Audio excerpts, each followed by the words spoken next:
लोकसभा चुनाव का बिगुल बज चुका है। सभी दल अपनी जीत का दावा कर रहे हैं। मुजफ्फरनगर में भी जनता विकास के मुद्दों को लेकर वोट की बात कर रही है। सभी दलों ने अपने प्रत्याशी मैदान में उतार दिए हैं। किसानों और युवाओं को इस सीट से किसे जिताने का मूड है, हमारे संवाददाता दीपक गर्ग की रिपोर्ट देखिए। लोकसभा चुनाव 2024 नजदीक आ चुका है। 19 अप्रैल को मतगणना होनी है। हम पहुंचे हैं मुजफ्फरनगर के लोकसभा के गांव कुरथल में। जनता से बात करते हैं कि जनता का 2024 के चुनाव को लेकर क्या मूड है।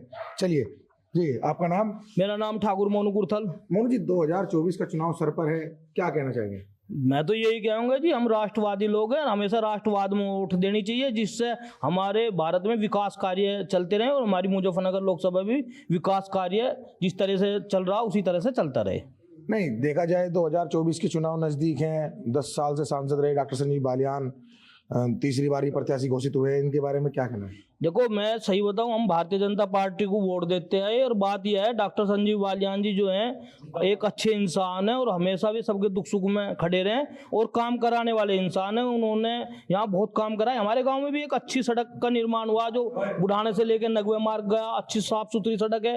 तालाबों का भी एक का सौंदर्यीकरण चल रहा, दूसरा तालाब खुदवाया गया, सड़कें भी बनी। वैसे विकास कार्य तो बहुत करा रहे हुए। चलिए, इन्होंने बताया कि बहुत काम करा रहे हैं डॉक्टर संजीव बालियान। चलिए बात करते हैं। जी, आपका नाम? आशीष जी।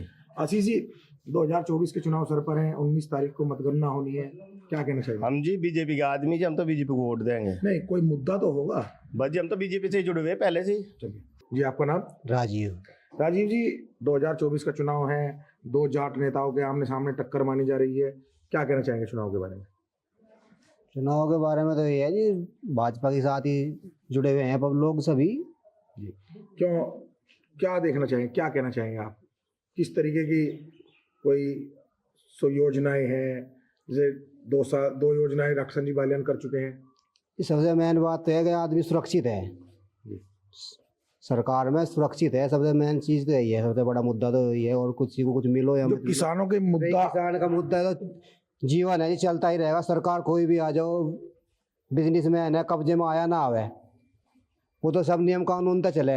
सरकार के हाथ में उन्होंने क्या जबरदस्ती कुछ करवा सके, उनके पास भी तो नियम है। चलिए जी, आपका नाम? अनिल कुमार। अनिल कुमार जी, 2024 का चुनाव सर पर है और 19 तारीख को मतगणना होनी है, क्या कहना चाहिए? तो हम भाजपा के साथ है। नहीं, क्या भाजपा ने ऐसा क्या कर दिया जो आप भाजपा के साथ रहना चाह रहे हैं? बस जी, भाजपा ने करा तो अच्छा काम, पर हमारे गांव में जो बिजली के कर्मचारी अच्छा नहीं कर रहे। जी, आपका नाम?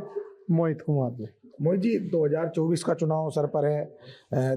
2 जाट नेताओं के आमने सामने टक्कर मानी जा रही है, क्या कहेंगे इसमें? देखो जी, चुनाव है ये तो आमने सामने टक्कर तो होगी, लेकिन हमारे यहाँ तो भाजपा का ही रुख है जी ज़्यादा, क्योंकि हमारे गांव में भाजपा ने काम ठीक करे जी, काम अच्छे करे, सड़क भी बनवा रहे, जोड़ की सफाई भी करी और वैसे भी काम कर रहे जी। वे आना जाना भी लगा रहे उनका ब्याह शादियों में। आपके देखा जाए कहीं ना कहीं कोई नाराजगी भी है गन्ने के पेमेंट को लेकर, कहीं ना कहीं नाराजगी भी जनता में दिखाई दे रही है और फेवर में भी दिखाई दे रही है। चलिए हम बात करते हैं और किसान से जो हमारे साथ इस वक्त जुड़े हुए हैं, क्या कहना चाहेंगे वो?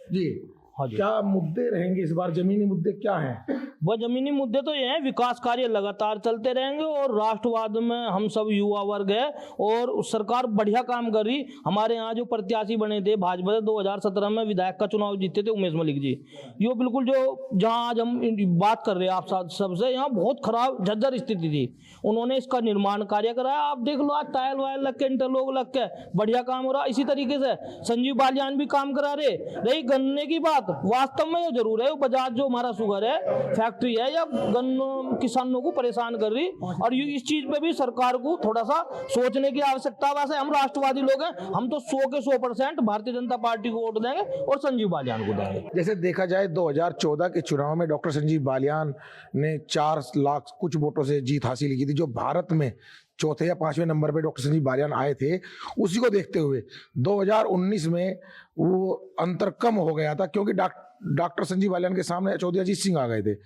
और अब तीसरी बार क्या कहना चाहें, कितने अंतर से वो हार जीत हो पाएगी?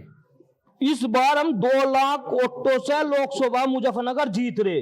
पिछली बार जो गठबंधन थे प्रत्याशी थे उनमें थे कांग्रेस, बसपा, सपा, लोकदल से चौधरी अजीत सिंह जी थे।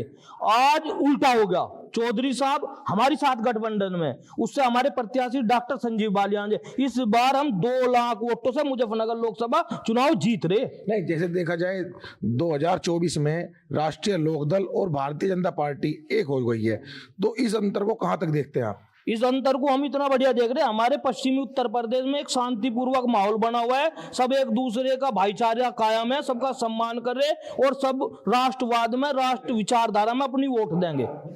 चलिए देखना ये होगा 2024 का चुनाव कितना दिलचस्प हो रहा है। अपने सहयोगी के साथ दीपक गर्ग, नेटवर्क 10, मुजफ्फरनगर।